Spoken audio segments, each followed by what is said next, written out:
and welcome back to our channel. So today in this video we are going to discuss about how to blur faces automatically in CapCut. So without wasting much of our time, let's get straight into the video. So if you want to blur faces automatically in CapCut, all you gotta do is simply tap open CapCut.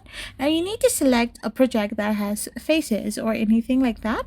So if you want to automatically blur faces in CapCut, you need to use the dedicated face mosaic effect found under body effects in mobile.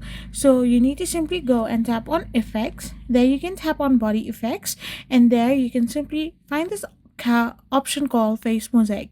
So simply use this effect, and once you do this, the faces that are in your CapCut video will automatically be blurred. This will detect and track faces with one click, or use the manual keyframe and mask method for more control by duplicating the clip, applying a mask, and using keyframes to follow movement.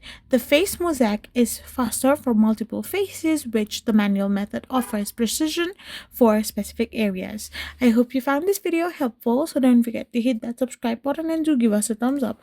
We will be back again with more informative videos. Thank you for watching and stay tuned for our next video.